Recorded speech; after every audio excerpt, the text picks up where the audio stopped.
지난달 20일 한 인터넷 직거래 장터 카페에서 유기농 재료로 만들었다는 마카롱과 케이크, 쿠키 등을 판매한 업체가 대형 마트에서 파는 제품을 재포장해서 판매한 것이 밝혀졌습니다.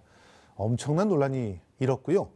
단순히 업체의 사기로만 보기에는 사회적 파장도 상당합니다. 자세한 내용 두 분 전문가 모시고 얘기 나눠보겠습니다. 먼저 경희대학교 글로벌 커뮤니케이션 학부 이택광 교수님 모셨습니다. 안녕하세요. 네, 반갑습니다. 네. 다음은 노영희 변호사 모셨습니다. 안녕하세요. 네, 안녕하십니까. 예. 자, 이 대형 마트 제품을 네. 유기농 수제 쿠키다. 이렇게 속여서 팔다가 적발된 업체 얘기입니다. 이제 이건 뭐 상호를 얘기해도 될 것 같아요. 네네. 퇴출시킨다는 입장에서 미미 쿠키. 네. 그렇죠? 그런데 이들이 2016년부터 좀 나름대로는 꽤 알려진 맛집으로 뭐 그때 초기에는 성실하게 이렇게 만들어 팔던 데였다는데 충격이 있지 않습니까? 그거는 좀 논란이 지금 되고 있죠. 사실 이제 논란이 되고 있는 경찰 수사를 통해서 좀 더 밝혀져야 되겠지만 예. 이분들이 처음부터 이제 속여서 판 것인지 예. 아니면 말씀하신 것처럼 처음에는 수제품을 만들어 파시다가 유기농 수제품을 만들어 파시다가 본인들이 밝힌 것처럼 나중에 물량이 딸려가지고 예. 대형마트에서 이제 물품을 조달해서 판 것인지 예. 그런 것들은 지금 조금 수사 선상에 지금 있는 것이죠. 예. 시간이 좀 지나봐야 될 것 같고요. 예. 문제는 뭐냐면 이분들이 굉장히 윤리적인 어떤 그런 메시지를 많이 주면서 유기농 제품을 판매해왔다는 것이에요. 맞아요. 미미 쿠키라는 이름 자체도 예. 본인의 그 자녀의 태명을 붙여가지고 단다. 우리 아이에게 만들어 먹이는 그런 쿠키 같이 만들어서 여러분에게 판매한다라고 하는. 그리고 많이 파는 게 아니라 소량 생산해서 파는 것이다라는 그런 메시지를 많이 줬죠. 그러니까 저도 이게 사실 그렇게 알고 있었어요. 못 판다 뭐 이런 식으로 했으니까 한정 판매라고 해가지고 더 많이 몰렸던 그렇죠. 거 아니에요. 거기다가 또 서울도 아니고 충북 음성군에 있는 소재하는 그런 업체였고요. 많은 분들이 신뢰를 주게 됐던 거죠. 그리고 두 부부가 또 제과를 배워가지고 스스로 이제 말 그대로 장사 이속보다는 건강을 위해서 제품을 판매한다 그러니까 누구라도 사실 믿을 수밖에 없는 그런 상황이었다는 생각이 듭니다. 일종의 먹거리 운동처럼 그렇죠.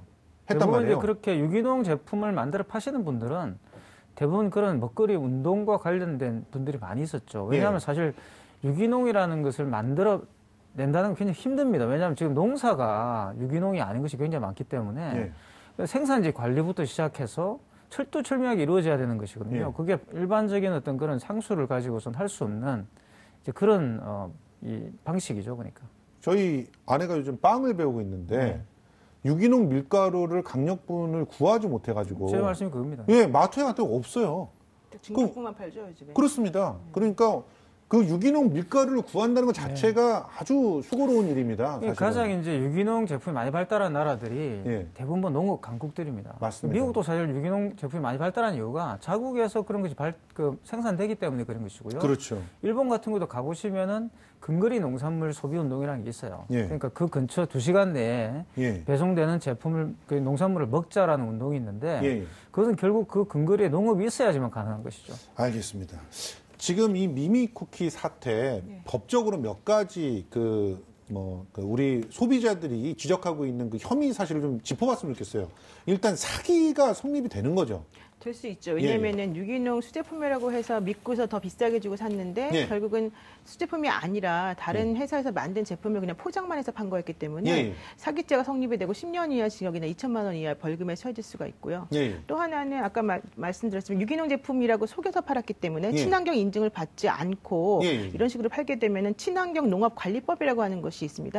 그 법이 위반이 돼요. 그래서 3년 이하 징역이나 3천만 원 이하 벌금에 처하게 되어 있고요.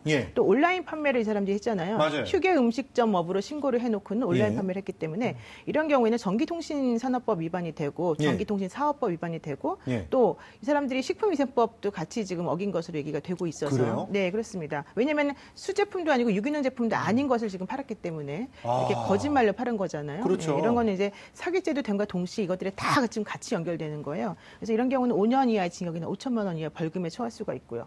또 지금 중요한 게 이제 통신 판매를 사람들이 한 거예요, 인터넷으로. 맞습니다. 통신 판매 같은 경우에도 통신 판매업 허가를 받아야 되는 건데 지금 그런 것들을 하지 않았기 때문에 마찬가지로 지금 이 사람들에게 적용될 수 있는 혐의 사실이 제가 보기에 최소한 5, 6가지는 되는 것 같아요. 그러니까 일단 생산을 할 때 반드시 지켜야 되는 그렇죠. 그러니까 생산품을 만들어서 파는 사람으로서 지켜야 되는 것도 최소한 2가지. 그러니까 그렇죠. 유기농 또 그다음에 생산자로서 마땅히 해야 될 지켜야 될 것들 이걸 안 지켜서 2가지 혐의가 있고 네네. 그다음에 유통에 관련된 것도 그렇죠. 최소한 2가지 것이 걸리고 그렇죠. 거기다 사기까지. 그렇죠. 그러니까 5개 이상이 지금 걸린다는 얘기인데요. 지금 보면은 지금 해당 업체가 네. 인터넷 카페에 입점을 했어요. 요즘에 이런 일 많잖아요. 농담하더라고요. 뭐 밴드라든가 인터넷 카페라든가 혹은 특정한 SNS라든가 이런 걸 통해 가지고 말씀하신 대로 제대로 허가를 받지 않은 상태에서 그냥 아름아름 판매하는 일들이 뭐 굉장히 많단 말이에요. 그러니까 이것 자체도 지금 따져봐야 되는데 일단 이걸 따지기 전에 유기농 수제업 이러면 어떤 식의 제품을 판매를 해야만 여기에 어울리는 그런 제품이 될까요? 앞서 제가 말씀드렸지만 기본적으로 그 생산 과정에서 유기농 그 농법이 도입이 돼야 되는 거죠. 예. 그래서 뭐 농약을 아예 안 쓰는 것부터 시작해서 농약을 쓰더라도 예. 굉장히 미량의 농약을 쓴다든가 예. 그리고 기본적으로 유기농 농법을 써야 돼요. 예. 그러기 위해서는 사실 우리가 그냥 유기농 마크만 달려있다고 이거 유기농이라는 걸 확인할 수가 없지 않습니까? 그렇죠. 대부분 유기농 제품을 판매하는 그런 여러 가지 생산 라인들은 그 생산지 관리, 다시 말하면 그 농작물이 만들어지는 곳까지 가서 예. 철두철미하게 관리를 하고 예. 상당히 개인이 하기엔 굉장히 힘든 것입니다. 그렇죠. 유기농 판매라는 것 자체가. 이제 그런 것들이 있고 그래서 그런 식으로 먹거리 운동이라는 차원에서 우리가 건강을 지키기 위해서 기존에 있는 어떤 그런 대량 생산, 공장형 생산 양식이 아닌 예. 그런 수제형 형식을 취한다라는 그런 기본적인 컨셉이 있는 거예요. 예. 이분들이 이제 그러한 것들을 사용했죠, 그러니까. 그러니까 수제라고 하는 것도 중요하고 유기농이라는 것도 그거는 중요하고. 기본적으로 같이 가는 거죠. 그러니까 유기농이라고 하는 상황은 이력 관리가 다 돼야 되는 거고. 네. 그 이력 관리 하다 보면은 기본적으로 재료 자체가 적게 들어올 수밖에 없기 때문에 그것을 또 수제로 그렇죠. 만들 수밖에 없는 상황이에요. 그래서 이분들이 물량이 딸렸다라는 이야기는 사실 말이 안 되는 이야기고요. 제가 볼 때는 개인적으로 제 견해로는 그래요. 그럼 원래 유기농 제품 자체가 네. 대량 생산을 목표로 하는 게 아닙니다. 그러면 그러니까 물량이 딸린다는 말을 쓸 수가 없는 거군요. 기본의 주문을 예. 그 재료가 되는 만큼만 받아야 되는 거예요. 시중에도 보면 500g만 팔고 문 닫는 집들이 많이 있지 않습니까? 진짜 그죠? 많습니다. 예. 그런 식으로 관리를 했어야 되는데 그러지 않았다는 것은 다른 목적이 있었다고 볼 수가 일부 없는 맛집들 같은 경우 보면 시간이 그렇죠. 되기도 전에 다 팔고 네네. 뭐 없다고 재료가 하는 떨어지면 안 예, 하잖아요, 그런 그러니까. 경우가 많잖아요. 그리고 지금 보면은 인터넷 판매 미등록업소란 말이에요. 네. 그런데 인터넷 판매를 했어요. 요즘에 이런 게 많잖아요. 그렇죠. 이게 상당히 큰 문제 아닙니까? SNS를 통해서 판매한다든가 밴드를 통해서 판매한다든가 인터넷 카페를 통해서 판매한다든가 이거 다 불법인 거죠, 사실은. 그러니까 온라인으로 판매를 할 때는 예. 즉석 판매 제조 가공 영업 허가를 받던지 예, 예. 아니면은 식품 제조 가공업 허가를 받아서 영업을 해야 되는 거예요. 예, 예. 그런데 지금 이 사람들처럼 휴게 음식점업으로 영업 허가를 받아놓고 온라인으로 판매를 하게 되면 예. 일단 그것들에 전부 다 저촉이 되는 상황이 돼버리는 예, 거잖아요. 예. 근데 사람들은 실질적으로는 이 사람들이 온라인 판매 업체인지 아닌지를 제대로 몰라요. 예. 그러니까 그렇기 때문에 확인하는 방법은 이제 뭐 인터넷 카페든 홈페이지든 어쨌든 간에 그 사람들이 자기네들의 제품과 관련한 내용들을 이렇게 전시해 놓는 그런 공간이 있을 거 아니에요. 인터넷 예. 상으로. 그럼 거기에 보면은 자기네들이 무슨 종류 영업 허가를 받았다는 것을 적게 되어 있습니다. 맞습니다. 근데 그런 것들을 어느 정도 제대로 믿을 수 있게끔 적어 놓았는가 확인을 예. 해야 되는 것이고 예, 예. 또 실질적으로 관리하는 관청이 있어요. 예, 예. 관리하는 관청에 보면 그 등록 번호들을 조회를 해보면 실제 그 업체가 거기에 제대로 등록을 한 업체인지 아닌지 확인할 수 있거든요. 예, 예. 근데 이제 대부분의 경우에는 그렇게까지는 확인을 안 하죠, 우리가. 예, 그렇기 때문에 믿고 그냥 하는 부분이 많기 때문에 예. 사실은 그게 문제가 되는 것이고 또 이러다 보니까 뭐가 문제냐면 실질적으로 카드로 금전을 지급을 해야 되는 경우가 사실 상당히 많은데. 근데 얘네들은 완전히 카드 결제하고 현금 결제 가격 차이가 굉장히 컸어요. 그렇죠. 그러니까 예. 이 사람들이 주장하는 거는 우리는 원래 정상 가격이 카드로 받은 가격인데 예. 이거를 싸게 해주니까 현금으로는 조금 싸게 해주니까 이건 뭐 상관이 없는 거 아니야 이렇게 주장하는 경우가 있는데 할인을 해준 거다. 네, 그렇죠. 근데 문제는 그게 안 된다라고 하는 이유 중에 하나가 여신금융업법에 의하면은 예. 실질적으로 카드를 받을 수 있는 카드 가맹점으로 지금 등록을 해놓은 상태에서 이게 되거든요. 그렇죠. 그럴 때는 소비자에게 그런 신용카드의 그 수수료 상당 부분을 전가하면 안 되게끔 되어 있기 맞아요. 때문에 실질적으로 할인했다라고 주장하지만 그게 할인한 금액인지 아니면 그 10% 정도 부가세를 내기 싫어서 이렇게 꼼수를 부리신 것인지를 확인해 봐야 됩니다. 탈세가 가능하다는 그렇죠. 거죠. 그렇습니다. 예. 지금 그 SNS나 밴드 등등, 뭐 카페 등등을 통해 가지고 판매가 상당히 많이 되고 있습니다. 그렇죠. 사실은 저도 이제 그런 형태로 네. 구매를 해본 적이 있어요. 교수님께서도 뭐 저도 해보신 적 많이 있죠? 사봤어요. 예, 예. 특히 미미쿠키는 제가 또 알고 있던 곳이었고 아, 제 그래요? 주변 분들도 많이 예, 제품을 사서 드시기도 그렇게 피해자시군요, 실제로. 제가 직접 사진 않았습니다. 예, 예. 저는 뭐 자녀한테 이게 사줄 그건 아니기 때문에 자녀한테 유기농을 안 사주신다? 예. 뭐 있는 대로 살아라는 게 제 원칙이에요. 아, 그러니까 오히려 예, 농약이 들어가 있더라도 좀 뭐 어차피 농약도 먹어야 되니까. 예, 알겠습니다. 그런데 이 SNS는 조금 그 메커니즘이 좀 다르잖아요. 그렇죠. 신뢰를 가지고 먹고 네네. 산다라고 해도 과언이 아니죠. 네네. 근데 이제 금방 이제 변호사님 지적하신 것처럼 처음부터 이렇게 쏘기자고 덤비면 사실 이 업체 같은 거 제가 좀 경악스러운 게 예. 금방 충분히 말씀하셨지만 불법적 사유가 너무 많잖아요. 처음부터 시작할 때부터 이 불법인 줄 알고 시작했는지 아니면 인지하지 못하고 했는지 잘 모르겠지만 어쨌든 처음 시작할 때부터 이 업체 자체가 등록이 잘못되어 있는 거죠. 예. 근데 이거는 좀 뭔가 처음부터 작정을 한 게 아닌가 싶고요, 기본적으로. 아, 예. 이거하고 지금 SNS에서 판매되는 건 좀 다른 문제라고 저는 봐요. 그러니까. 그래요? SNS는 판매를 하시는 분들이 다 이런 게 아니라. 예, 예. 이거는 이제 업체 등록과 관련돼서 또는 유통과 관련된 여러 가지 법규를 지키는 것은 그분이 온라인으로 판매를 하지 않더라도 꼭 지켜야 되는 것이죠. 아, 이 예. 지켜야 될 걸 지키지 않은 거죠. 마치 졸업장이 없이 박사 행세를 한 거나 마찬가지라는 이 예. 문제가 되는 것이고. 그런데 그런 분이 오셔가지고 SNS에서 물건을 판매했을 때는 예. 사실을 검증할 수 있는 방법이 전혀 없어요. 그러니까. 어떻게 검증을 그러네요. 하겠습니까? 그분에게 예. 뭐 졸업장을 내놔라 이렇게 요구할 수도 없는 것이고. 예.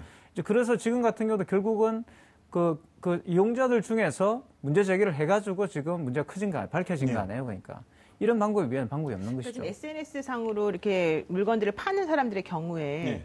현재 그 2018년도 상반기에 네. 지금 그 피해 사례 건수가 보고된 게 있는데 네. 그게 한 489건 정도 된다 그러거든요. 생각보다 적어요. 상반기에만. 네, 그러니까 처음에 상반기에는? 2014년도에는 106건이었어요, 1년에. 아, 그럼 근데 늘어나고 있는 지금 시점이네요. 2017년도에는 800몇 건이에요. 그러니까 한꺼번에 4년 만에 8배가 늘어난 거예요. 네. 말하자면. 그래서 지금 상반기에 489건이면 500건 정도 되는 거잖아요. 네. 근데 1년에는 1000건이 1000건 되는 정도가 거예요. 되는 그래서 거죠. 생각보다 많은데 이게 사실은 숨어있는 범죄 수가 더 훨씬 많을 거예요. 저도 그렇게 생각해요. 예, 그러니까 사람들이 이제 공정거래위원회라던가 아니면 예. 소비자보호원, 한국소비자보호원 같은 데다가 이제 신청을 하거나 신고를 해야 되는데 예. 그 절차가 되게 복잡하고 싫잖아요. 귀찮잖아요. 그리고 금액이 얼마 크지 않잖아요. 그러니까 신고를 안 해서 사실은 현재 지금 나와 있는 건수보다 훨씬 많은 것이다. 지금 예. 그렇게 알고 있는데 지금 사람들이 또 하나 얘기하는 것 중에 하나가 공정위 같은 데 신고하거나 소비자보호원에 신고를 하면 함흥차사다.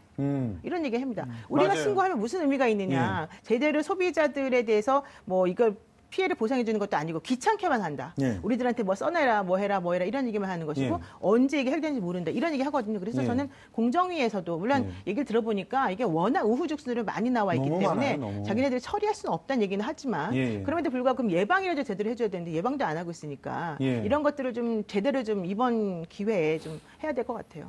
그런데 지금 문제는요. 여기서 피해자들이 막 속출하고 있다는 거예요. 아까 말씀하셨듯이 실제로는 굉장히 많은 피해자들이 있는데 그렇죠. 그중에 아주 일부만 신고를 하고 있는 거예요. 그렇죠. 그런데 이 피해자들이 보상받을 수 있는 방법이 없다면서요. 그러니까 사실 이제 이 미미쿠키 관련해서도 처음에 이 사람들이 예. 그 마카롱이나 이런 거는 우리가 만들었어요. 그거는 보상 안 해줄 거예요. 이렇게 뻔뻔히 예, 나가고 맞아요. 대신에 예. 자기네가 정말로 그 대형 제품, 그러니까 대형 회사에서 사가지고 온 거는 내가 해주겠다 말은 했어요. 예. 근데 실제로 환불 요청이 들어가고 나니까 우리 못하겠다 손을 들어버린 우리 거예요. 폐업할 거예요? 예. 이래버렸어요. 그래서 사실 폐업해버리면 방법이 없어요. 아. 그렇기 때문에 현실적으로 손해배상을 받을 수도 없고 더 중요한 건 뭔지 아세요? 어떤 손해를 배상하기 위해서 배상받기 위해서는 예. 내가 정말 피해자라는 걸 내가 입증해야 되잖아요. 아, 이런. 근데 그걸 어떻게 입증하겠어요? 그렇습니다. 이거 먹어버렸을 텐데. 다 먹어버렸고. 그러니까 이게 유기농인지 뭔지 뭐 알 수가 있는 증거물이 전혀 네, 없는 영수증 상태가 같은 돼버렸잖아요. 영수증 예. 같은 걸 놔둬야죠. 사진이나 영수증 같은 걸 근데 찍어가지고. 대부분 그걸 보존을 그렇죠. 안 하시죠, 그러니까. 그러니까요. 보존을 안 하시는 거고 또 현금으로 결제하시는 분들도 보존을 안 하셨을 더더욱, 것 같아요. 예. 그래서 저는 이제 그것도 굉장히 의문인 거죠. 이분이 굉장히 법을 잘 아는 게 아닌가라는 좀 의혹이 드는 게 그 문제가 발생하자마자 폐업을 해버렸어요. 사실 이거는 일반적인 이 통신 판매하시는 분들이 취할 수 있는 스탠스는 아니죠. 아, 그렇네요. 저는 오히려 반대로 생각했는데 이 사람들 좀 이상하다 생각했네요. 왜냐하면 처음에 이 사람들이 그 얘기가 나오니까 생지는 똑같다. 생지 말도 안 되는 이제 이렇게 얘기. 얘기했다가 예. 그다음에 또 계속 얘기를 하고 나니까 뭐 미안하다 잘못했다 이러다가 이유 남기려 한 거 아니다 하다가 그다음에 뭐라고 했냐면은 죄송하다 환불해 준다 그러다가 폐업한 거거든요. 저가 만약에 그렇게 조직적으로 처음부터 속이려고 했다면 이런 식으로 인정 안 할 것 같아요. 너무 장사가 잘 돼서 끝까지 이거를 갖다 놓고 싶지 않아서 그랬던 건 아닐까 하는 생각이 드는 게. 버텨야 되는데 이 사람들 사실 돈도 많이 못 벌었을 거예요. 왜냐하면 우리가 처음에 이제 주문을 하기 위해서 돈을 입금을 한 사람들이 이제 많이 있는데 이 사람들이 장사를 2016년부터 지금까지 했단 말이에요. 그러면 처음에 입소문 날 때까지 시간이 좀 걸리기 때문에 그 기간 동안에 돈을 못 벌었을 거고 실제 입소문 나기 시작하면서부터 문제가 발생한 거예요. 그렇죠. 그러다 보면 아마 현금도 없었을 가능성이 되게 높고 이 문제를 해결하기 위해서 변호사비라도 쓰지 않겠습니까? 그렇겠죠. 그렇다면 결과적으로 본인이 가지고 있는 거 없고 폐업한 상태에서는 과거에 이제 뭐 아까 말씀하신 재료값 같은 거 주다 보면 끝이 나는 경우가 많아서 아마도 이 사람들에 대해서 손해배상 받기가 어렵다. 그래서 이 사람들의 제품을 중간에서 판매해준 카페에서 대신해서 해결해주겠다. 이런 얘기를 하고 있습니다. 그러니까 카페는 또 무슨 죄입니까? 근데 물론 이제 그 업체들을 제대로 관리 감독할 수 있는 해야 되는 거죠. 예, 그런 책임이 있기 때문에 이제 하는 것이지만 카페 입장에서도 모든 업체들을 갖다 다 관리한다는 것은 사실상 불가능한 일이기 때문에 이런 부분들에 대해서 참 여러 가지 그 피해들이 그냥 우후죽순 나타나고 있는 것 같아요. 근데 만약에 이들이 형사적인 어떤 처벌들을 받을 수는 있는 겁니까? 당연히 받을 수 있겠죠. 지금 음성에서도 그 관청에서 실질적으로 이분들을 고발했어요. 아까 말한 그 전기통신사업법 위반이라든가 식품위생법 위반으로 고발을 해놓은 상태이고요. 또 이 사람들에 대해서 물론 몇 명 소수이긴 하겠지만 실제 피해자들도 고발해놓은 게 고소해놓은 게 또 있거든요. 그러면 이제 이 사람들에 대해서 지난 2일 날 그 경찰서에서 가서 압수수색을 하고 조사를 지금 하고 있다고 얘기를 하고 있는데 그렇다라고 한다면 아까 제가 말씀드린 혐의점이 한 6, 7가지 되거든요. 여신금융거래법 위반까지 치게 되면 그러면 이게 전부 다 경합범이에요. 이제 그 법률 용어로. 그러면은 이 경합범일 경우에는 가장 중한죄의 정한형이 2분의 1까지 가중할 수가 있는데 그래서 가장 중한죄가 사기죄거든요. 그렇죠. 그렇게 되면은 원칙적으로는 15년까지도 사실은 이 사람들 처벌이 가능하죠. 그러나 이 사람들이 주장을 어떻게 할 거냐면 아기가 있어요. 나 초범이에요. 그렇죠. 잘못을 뉘우치고 있어요. 정말 우리 둘 부부니까 한 명만 해결해 주세요. 이런 얘기를 할 거란 말이에요. 그러면 이제 확 내려가는 거죠. 그렇죠.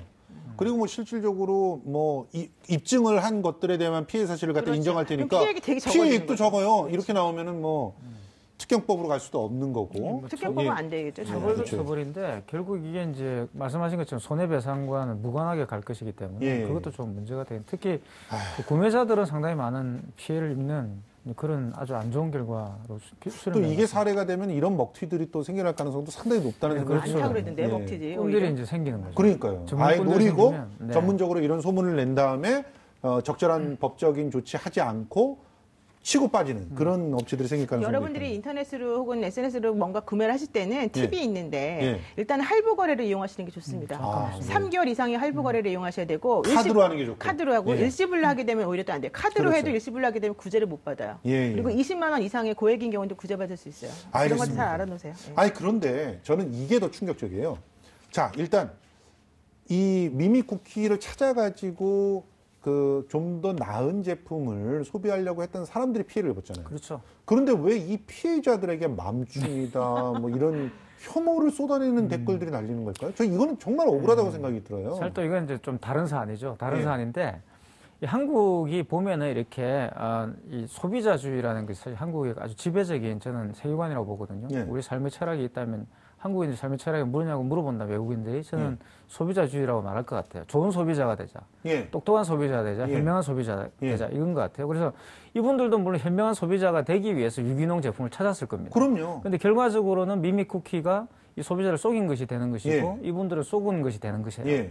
그러면 다른 어떤 소비자적 입장에서 봤을 때는 이분들이 왜 그런 멍청한 어떻게 보면 미미 쿠키가 금방 말씀하신 것처럼 아주 프로처럼 이렇게 속인 게 아니잖아요, 그죠? 어떻게 보면 자기들도 감당할 수 없는 문제 때문에 자기들도 이렇게 어정쩡 하다가 이렇게 당한 거 아닙니까? 그러니까 그런 식의 어떻게 보면 잘못된 판매자한테 속아 넘어갈 정도로 멍청한 소비자가 왜 됐느냐 이런 왜 생각들이 생기는 거예요. 가해자가 그러니까 소비자가 그냥 가해자는 금방 말씀하신 것처럼 이 피해 보상이나 이런 걸 받을 수가 없는 이 법적 구조적 문제가 있지 않습니까? 결국 그렇게 되면 그걸 구매하신 분들만 피해자가 되는 거잖아요. 근데 이 피해자라는 것을 구제할 수가 없는 피해자가 되는 것이고, 그냥 그거는 마치 재난처럼 우리가 어떤 재난을 당하면 그걸 복구할 수가 없잖아요. 그러니까 어떤 시간이 흐르지 않는 한은. 그래서 결국 그 소비자들이 잘못한 것이 돼버리는 거예요, 논리적으로. 아니 그게 말이 안 되죠. 지금 보면은 친환경, 유기농 그 정부의 관리가 어떻길래 그리고 또 정부가 그렇죠. 지금 뭐 유통 또 이런 부분에 막 구멍이 펑펑 나 있다는 것을 그러니까 새롭게 바뀌고 있는 환경에 정부가 전혀 정책적으로 대응하지 못하고 있었다는 것을 오히려 질책해야 되는데 그렇죠. 소비자들을 갖다 공격하고 맘충이라고 개인은 그게 안 허영을 보여요. 부리다가 개인은 그런 구조가 안 보이고 예. 우리 김성수 선생님처럼 그런 구조가 안 보이는 거죠. 우리가 일단 그런 문제를 부닥치게 되면 예. 결국 그 앞에 잘못한 사람이 보이게 되는 것이고 예. 그 잘못한 사람을 비난하는 구조가 이제 심리적으로 작동하게 되는 겁니다. 그런 그리고 것보다도 특히 인터넷에서는 예. 기본적으로 본인의 익명성 속에 있기 때문에 예. 어떤 사람을 비난하는 것에서 훨씬 더 많은 즐거움을 느끼게 되는 거예요. 예. 그런 구조적 문제를 논하는 것보다 예. 구조적 문제를 논하는 것은 이런 시사 프로그램에서 논하는 것이고 예. 그분들은 이제 거기에서 그런 어떤 피해자들을 비난함으로써 자기들의 어떤 즐거움을 얻게 되는 거죠. 그런 것보다도 사실은 사람들이 유난 떠는 걸 싫어하는 거예요. 그러니까 무슨 얘기냐면 이렇게 사실은 정말로 괜찮은 먹거리를 찾아서 열심히 노력해서 소비하는 것이 훌륭한 구매 패턴이거든요. 그렇죠. 그런데 그것을 사람들이 유난 떤다라고 보는 거예요. 왜죠? 아까 우리 교수님 뭐 농약 좀 묻으면 어때 이렇게 생각하시잖아요. 예. 그런 식의 사실 내가 제대로 하지 못하지만 예. 우리는 그냥 그런 식으로 할 수밖에 없는 이 상황이 있는데 예. 너는 나보다 조금 더 나은 환경에서 이런 식으로 하려고 노력했구나. 근데 그것이 그렇게 나한테 앞에서 잘난 척하더니 결과적으로는 이런 꼴이 되었구나라는 식으로 약간 질투심 내지는 이제 구조하고 좀 안 맞는 또 본인들은 할 수 없는 여러 가지 그런 소비 행동 패턴들이 나랑 좀 다른 부분에 있어서 그동안 느꼈던 여러 가지 감정들 이런 것들이 오히려 이제 이 사람들을 비난하는 방식으로 흘러가는 거죠. 아니 근데 실제로 어쩔 수 없이 이런 제품들밖에 소비할 수 없는 사람들도 있잖아요. 바로 이제 아토피 환자들이라던가 예. 그런 분들은 반드시 그런 곳을 찾아서 가야만 돼요. 예. 일반 음식 같은 거 잘 못 먹는 경우가 많아요. 무슨 아토피 환자는 그러면 마카롱도 먹지 말란 말입니까? 그러니까 그래서 이제 그런 것들을 사실은 우리가 이해를 하고 예. 나하고 다른 이 환경 속에서 어쩔 수 없는 부분들이 있다는 것, 또 내지는 그렇게 가는 것이 궁극적으로는 옳다라고 하는 것을 인정해야 되는데 요즘 이제 그런 식의 사람들이 좀 크게 생각하지 못하는 그런 부분이 있는 거죠. 저는 그게 어떻게 보면 약자 혐오, 한국 사회에 좀 깔리는 약자 혐오로 봐요. 그러니까요. 장애인이라든가 그 사회적인 어떤 약자들에 대해서 따뜻한 시선을 갖지 못하는 게 한국에 있는데 예. 결국 그것과 결합이 돼 있는 것이죠. 결국 그게 유난 떨지 말라는 것은 어떻게 보면 그분들이 가지고 있는 그런 여러 가지 어떤 문제들을 경제적 프레임으로만 이해를 하는 거예요. 맞아요. 그래서 내보다 훨씬 나으니까 그런 예. 비싼 제품을 사 먹는 거 아니냐. 시간이 남아 도니까 저런다 뭐 이런 식으로. 근데 물론 그런 저는 일부분의 어떤 생각들도 있겠지만 대부분 어떤 인터넷 문화가 가지고 있는 익명성의 어떤 폭력성이 저는 있다고 봅니다. 그런 예. 것들 때문에 뭐 그런 어떤 모티베이션이 분명히 있겠죠. 하지만 그것으로만 꼭 작동할 것 같지는 않아요. 사실은요.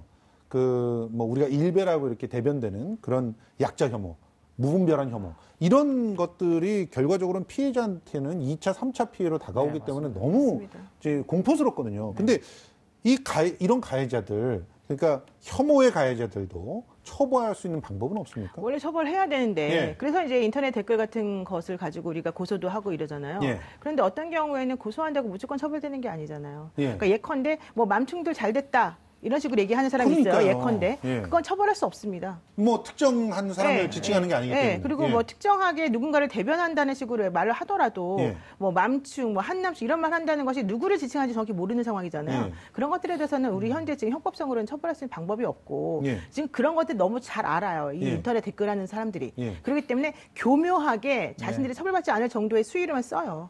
그리고 뭐 초성만 적는다던가 해가지고 뭔가 예. 방법을 다른 방식으로 쓰죠. 그런데 이런 혐오적 발언이라든가 혐오하는 행위들 네. 이것들을 처벌할 수 있는 근거들을 다른 나라에서 좀 만들어 놓은 데들이 있잖아요. 그렇죠. 미국이나 뭐 다른 유럽 같은 데는 혐오 표현에 관련돼서 처벌하는 법이 있죠. 예. 우리도 그런 걸 빨리 도입해야 실질적 되는 법이라면 거 좀 행동령 같은 건데요. 예. 근데 우리도 사실 그런 걸 빨리 제정을 해야 되는데 예. 이제 문제가 뭐냐면 금방 이제 변호사님 말씀하셨지만 무조건 혐오 표현을 한다고 해가 처벌이 되는 게 아니라 예. 강자의 입장에서 약자들을 혐오할 때입니다. 대부분. 그러니까 약간 이제 맘충이 이제 우리가 이제 혐오 표현이 아니냐도 사실은 법률적으로 따져봐야 되는 것이고 문제가 예. 생기면. 그래서 이제 그런 부분들과 관련된 법령이 생기면 상당히 많은 혐오 표현을 어쨌든 저는 좀 제약을 받을 거라 봐요. 그러니까 예. 그게 저는 중요하다고 봅니다. 기본적으로 혐오 표현을 하면 안 된다라는 분위기가 형성돼야 되는 거지. 예. 법망을 피해가지고 혐오 표현을 해도 된다.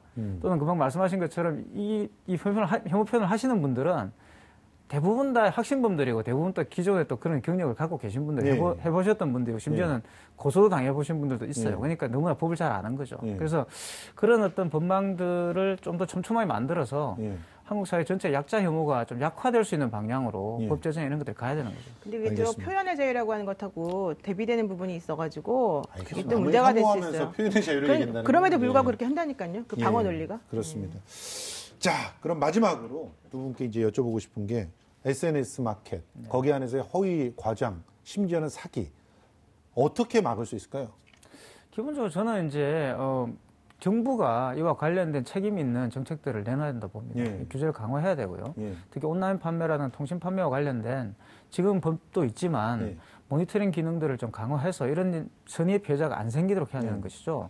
그리고 이제 피해자가 발생했을 때 그와 관련된 보상 책임 같은 경우, 예를 들면 보험을 들게 만든다든가 반드시 그런 식으로 해서 피해자 구제에 정부가 개입하지 않으면 시장 논리만 맡겨놔가지고는 이 문제는 전혀 해결이 안 된다 봐요. 그렇습니다. 지금 그 미국 연방위원회에서는요. 사실은 이제 SNS를 이용해서 처음에는 마치 물건을 판매하지 않는 것처럼 하다가 영향력이 커지면 거기서 알게 모르게 여러 가지 물건을 판매하는 인플루언서들이 사실 많이 있거든요. 그런 사람들에 대해서 당신이 무언가 물건에 대한 판매와 관련된 행위를 할 때는 반드시 해시태그를 붙여서 광고성 게시물이라고 하는 걸 표현을 해라. 그래서 뭐 해시태그 붙여가지고 AD라고 하는 걸 붙인다던가 뭐 스폰서를 받았다 해서 스폰서드라고 하는 걸 붙인다던가 이런 식으로 쓰게끔 하고요. 이제 그렇지 않을 경우에는 그들에 대해서 적절한 처리를 할 수 있게끔 만들어 놓았는데 우리나라 아직 그런 게 사실은 없어요. 그래서 뭐 블로거들한테는 좀 그런 게 돼 있는데. 네, 그런 거 우리나라가 공정거래위원회에서 2016년도에 블로거들도 그런 거 할 때에는 명시를 해라라고 얘기를 좀 해놨는데 그것도 일부만 지키고 있고 지켜지지 않는 것을 규제할 방법이 사실 없다는 건데 말씀하신 것처럼 모니터링이 제대로 안 되기 때문이거든요. 그래서 저는 시민 당장 뭐 당연히 정부에서 해야 되겠지만 정부가 안 되면 시민 단체에서라도 이런 것들을 운동화시켜서 좀 확산시키는 게 필요하다고 봅니다. 그럼 모니터 요원들 좀 일자리 창출하면 안 될까요? 그렇죠. 그런 거 필요하죠. 그래서 공공 일자리로 좀 만들어서 확실하게 이렇게 반사회적인 행태들에 대해서 뿌리를 뽑았으면 좋겠습니다. 네, 지금까지 경희대 글로벌 커뮤니케이션 학부 이태광 교수님 그리고 노영희 변호사님 모시고 미미쿠키 사태를 통해서 SNS 거래의 문제점과 사회적 영향에 대해서 얘기 나눠봤습니다. 오늘 고맙습니다. 감사합니다. 고맙습니다.